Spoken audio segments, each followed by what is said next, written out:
నేటి నుంచి 17వ లోక్సభ చివరి బడ్జెట్ సమావేశాలు జరగనున్నాయి.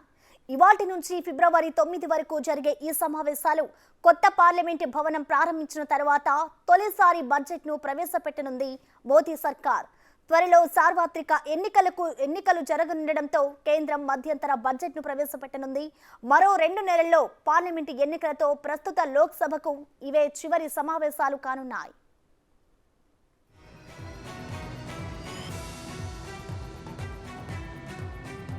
కాసేపట్లో ప్రారంభం కానున్న ఈ సమావేశాల్లో ఉభయ సభలకు ఉద్దేశించి రాష్ట్రపతి ద్రౌపది ముర్ము ప్రసంగించనున్నారు. రేపు లోక్సభలో కేంద్ర ఆర్థిక మంత్రి నిర్మలా సీతారామన్ బడ్జెట్ను ప్రవేశపెడతారు. ఈ బడ్జెట్లో పీఎం కిసాన్ సమ్మాన్ నిధి మొత్తాన్ని 50% పెంచి ఎకరాకు 9,000కు పెంచే అవకాశం ఉన్నట్టు తెలుస్తోంది. ఇక ఈ సమావేశాల్లో సభ ముందుకు 19 బిల్లులు ప్రవేశపెట్టనుంది సర్కార్.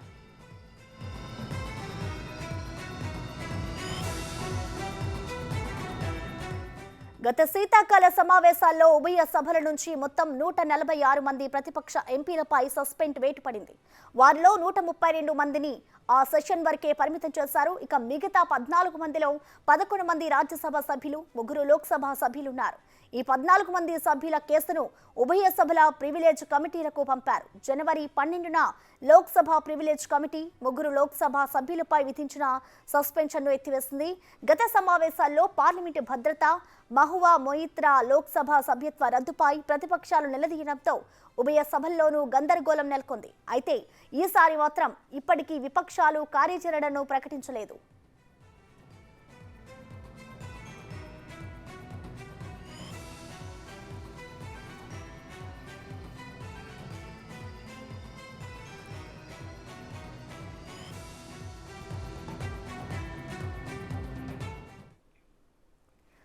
ఇక దీనికి సంబంధించిన కంప్లీట్ డీటెయిల్స్ మా ప్రతినిధి ఢిల్లీ నుంచి శివ లైవ్ అందిస్తారు. శివ, చెప్పండి, పార్లమెంట్ బడ్జెట్ సమావేశాలకి సంబంధించిన డీటెయిల్స్ ఏ విధంగా ఉన్నాయి? అలాగే ఈ సమావేశాల్లో 19 బిల్లులను కూడా సర్కార్ అయితే ప్రవేశపెట్టబోతుంది కదా, మెయిన్ గా ఏ బిల్లులు ఇందులో ఉన్నాయి శివ?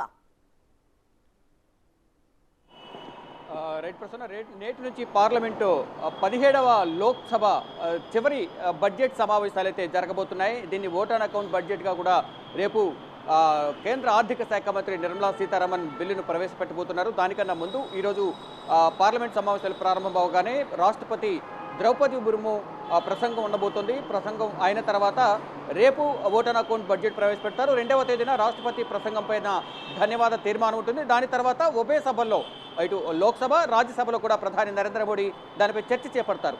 ఇక ఈ చర్చ అనంతరం ఇక రానున్న లోక్సభ ఎన్నికలకు సంబంధించి ప్రధానంగా ఇటు ప్రతిపక్ష, అధికార పక్షాలు కూడా వ్యూహ ప్రతివ్యూహాలతో పార్లమెంట్ సమావేశాలు నిర్వహించాలనే ఉద్దేశంతో అస్త్రశస్త్రాలను సిద్ధం చేసుకున్నాయి. ప్రభుత్వాన్ని ఇరుకున పెట్టేందుకు ప్రతిపక్ష పార్టీలు సిద్ధంగా ఉంటాయి. ప్రతిపక్షాల వ్యూహాలను తిప్పుకొట్టేందుకు అలాగే అధికార పక్షం కూడా సంసిద్ధమైంది.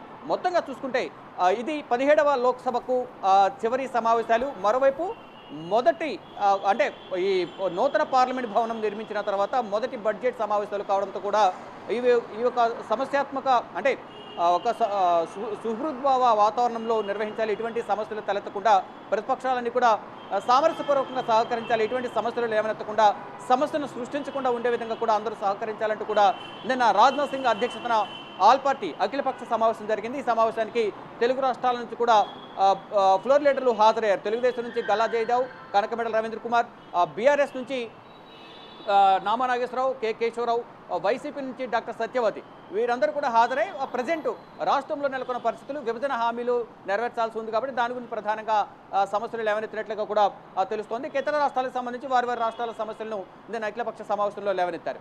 ఇక మొత్తంగా చూసుకుంటే ఈ బడ్జెట్ చివరి సమావేశాల్లో చివరి సెషన్ కాబట్టి మరో 2 నెలల్లో కూడా లోక్సభ ఎన్నికలు ఉన్నాయి. ఈ నెలలోనే ఈ ఎన్నికల షెడ్యూల్ కూడా వచ్చే అవకాశం కనిపిస్తుంది. అంటే ఫిబ్రవరి 3వ వారంలో, అంటే 9వ తేదీతో parliament vote on account budget సమావేశాలు ముగియబోతున్నాయి. అంటే 10 రోజుల సమావేశాల్లో 8 రోజులు మాత్రమే ఈ 10 దినాలు ఉంటాయి. శనివారం, ఆదివారం పార్లమెంటు హాలిడేస్ ఉంటాయి. ఈ నేపథ్యంలోనే ఈరోజు ప్రారంభమైన సమావేశాలు ఈరోజు, రేపు, ఎల్లుండి 3 రోజులు జరిగిన తర్వాత మళ్ళా శని, ఆదివారాల్లో సెలవు ఉంటుంది. తర్వాత మళ్ళీ శుక్రవారం వరకు సమావేశం ఉంటుంది. అంటే మొత్తం 10 రోజుల్లో 8 రోజులు పని దినాలు కూడా. ఈ 8 రోజుల పని దినాల్లో ఈ 8 రోజులు జరిగే సమావేశాల్లో కూడా ప్రధానంగా ఓట్ ఆన్ అకౌంట్ బడ్జెట్ 2024-25కు సంబంధించి బడ్జెట్ సంబంధించి మరోవైపు ఈ ఓటర్ అకౌంట్ బడ్జెట్లో ప్రధానంగా నిధులు విడుదల చేయడానికి అవకాశం ఉండదు కాబట్టి ఏదైతే ఈ ఎన్నికల కోడ్ అమల్లోకి వచ్చిన తర్వాత కేంద్ర ప్రభుత్వ ఉద్యోగులు కానీ ఇతరత్ర బడ్జెట్కి సంబంధించి నిధులను విడుదల చేసేందుకు కూడా దీంట్లో నిర్ణయాలు తీసుకుంటారు. మరోవైపు ఈ ఉభయ సభల్లో కూడా 19 బిల్లులు ఈ చివరి సెషన్లో బడ్జెట్ 19 బిల్లులను ప్రవేశపెట్టేందుకు కేంద్ర ప్రభుత్వం యోచిస్తోంది. దానిలో భాగంగా ఇది ప్రధాన్ యోజన, కిసాన్ యోజన కింద బిల్లును, మరో కొన్ని కీలక బిల్లులను కూడా ప్రవేశపెట్టే అవకాశం అయితే కనిపిస్తోంది. మరోవైపు కేంద్ర ప్రభుత్వంపై కొన్ని అస్త్రాలను సంధించేందుకు ప్రతిపక్ష పార్టీలు సిద్ధమయ్యాయి. అంటే గత 10 ఏళ్ల కాలంలో మోడీ ప్రభుత్వంలో ఎటువంటి ఇబ్బందులు ఎదుర్కొన్నారు ప్రతిపక్ష పార్టీలు కానీ, సామాన్య ప్రజానీకం కానీ, ఉద్యోగులు కానీ, రైతులు, రైతాంగం కానీ, కార్మికులు కానీ అధిక ధరలు పెరుగుదల వల్ల ఎటువంటి ఇబ్బందులు ఎదుర్కొన్నారు దానిపై కూడా ప్రధానంగా ప్రశ్నలు ఎవరైతే ప్రతిపక్ష పార్టీలు సిద్ధమయ్యాయి. కానీ ఈరోజు రేపు 0 ఓవర్ను క్యాన్సిల్ చేసింది కేంద్ర ప్రభుత్వం. అంటే పార్లమెంటు వ్యవహారాల శాఖ మంత్రి ప్రహ్లాద్ జోషి 0 ఓవర్ని అయితే 2 రోజులు క్యాన్సిల్ చేశారు.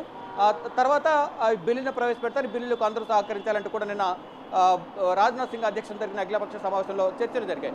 మరోవైపు ఇటు రాష్ట్రపతి ప్రసంగం తర్వాత మోడీ దానిపై చర్చలు చేపట్టి ధన్యవాద తీర్మానం ఉంటుంది, మోడీ ప్రసంగిస్తారు. మరోవైపు కేంద్రపాలిత ప్రాంతాలకు ఉన్న జమ్మూ కాశ్మీర్ యూనియన్ టెరిటరీలుగా ఉన్నాయి కాబట్టి వాటికి బడ్జెట్ను కేటాయించాల్సి ఉంటుంది. రాష్ట్రపతి పాలనలో ఉన్నాయి కాబట్టి వాటికి 2024-25 సంబంధించి బడ్జెట్ కేటాయింపుకు సంబంధించి కూడా ఈ ఓటర్ అకౌంట్ బడ్జెట్లో 2 రాష్ట్రాలకు బడ్జెట్ను కేటాయించే అవకాశం కనిపిస్తుంది. మొత్తంగా చూసుకుంటే 17వ లోక్సభ చివరి సమావేశాలు కాబట్టి అందులోనూ కొత్త పార్లమెంటు భవనంలో జరుగుతున్నాయి. రాష్ట్రపతి తొలిసారి ప్రసంగించబోతున్నారు.